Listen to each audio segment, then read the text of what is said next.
Alhamdulillah, the stage is set for the Muslim Congress TMC Ogun State Annual Lecture 2024. Theme: Building a Great Nation, Collective Responsibility of the Leader and the Led. Professor Hafiz Anyide Oladoshu of the Department of Arabic and Islamic Studies, University of Ibadan, will be speaking on good governance, catalyst for economic growth and development, while Sheikh Komaldin Bello, Chief Imam Besiniyi Oshogbo, will be speaking on the political and economic stability, insights from Islamic history. This year annual lecture holds on Saturday, 5th October 2024 by 10 a.m. at Hubert Ogunde Hall, Kuto, Abeokuta. Chief host, Alhaja Engineer Noimo Talako Oyedele, Deputy Governor of Ogun State. Spiritual Father of the Day, Fadilatu Sheikh Saadallah Bamigbola, Chief Imam of Egbaland. And Sheikh Abdul Latif Qasim Adebayo, Chief Imam of Ijebu-Igbo. Royal Father, His Royal Highness Professor Saka Adelola Matemilola Olowu of Owina. His Royal Majesty Mutiu Alani Adedimeji Olola of Ilara. And His Royal Majesty Dr. Lukman Olamileka Koye Olutilu Imasai.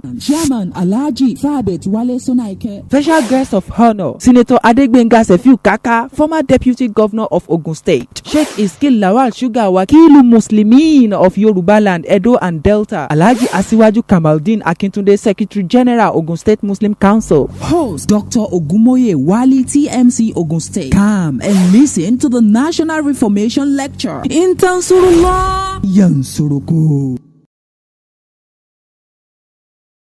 Bismillahirrahmanirrahim. Àjọ Mùsùlùmí ti ìpínlẹ̀ Ògùn tún ti pèyàmọ́ àkànṣe wáàsí ẹ̀kan lọ́dún wọn fún tọ̀tẹ̀ yìí. Àkòrí: ojúṣe aṣáájú àti ọmọlẹ́yìn nínú ìfilọ́lẹ̀ orílẹ̀-èdè tó lámìláaka. Ọ̀jọ̀gbọ́n Hafiz Ọládosù láti ẹ̀ka tí wọ́n ti ń kọ́ nípa ìmọ̀ ẹ̀sìn Islam lọ́gbà fásitì tìlú Ìbàdàn àti Sheikh Komaldeen Bello, ìmáàmù àgbà fún mọ́sálásí ńlá Bẹ́sìn níyì nílùú Òṣogbo lolùbánisọ̀rọ̀. Wáàsí ẹ̀kan lọ́dún tájọ The Muslim Congress ìpínlẹ̀ Ògùn ṣàgbékalẹ̀ rẹ̀ ni yóò wáyé lọ́jọ́ Sátidé tí í ṣe ọjọ́ 5 oṣù kẹwàá ọdún yìí ní dédé aago 10 ní gbọ̀ngàn Hubert Ogunde tó wà ní Kútọ̀ nílùú Abẹ́òkúta. Olùgbàlejò àgbà níbi ayẹyẹ lọ́jọ́ náà ní igbákejì gómìnà ní ìpínlẹ̀ Ògùn Alhaja Nimat Salako Oyedele. Àwọn olórí ẹ̀sìn níkàlẹ̀ lọ́jọ́ náà ní Sheikh Sadala Alade Bamigbola, ìmáàmù àgbà tìlú Ẹ̀gbá, àti Sheikh Abdul Latif Qasim Adebayo, ìmáàmù àgbà tìlú Ìjẹ̀bú-Igbó. Àwọn orí adé níkàlẹ̀ níbi ayẹyẹ ní Ọba Mutiu Alani Adedimeji Olólà tìlú Ìlara, Ọba Ọ̀jọ̀gbọ́n Saka Adelọlá Mátẹ́milọ́lá Olówu tìlú Òwu, Ọba Dr. Lukman Ọlálékan Kóyè Olú tìlú Ìmásáyí, Alhaji Thabit Wálé Sónáìkè, aṣáájú àdínní Odò Ògbólú ní alága níbi àkànṣe wáàsí tọdún yìí. Àwọn ẹni àyẹ́sí pàtàkì níbi ayẹyẹ ní Sẹ́nítọ̀ Adégbénga Sefiu Kaka, igbákejì gómìnà ní ìpínlẹ̀ Ògùn tẹ́lẹ̀ rí,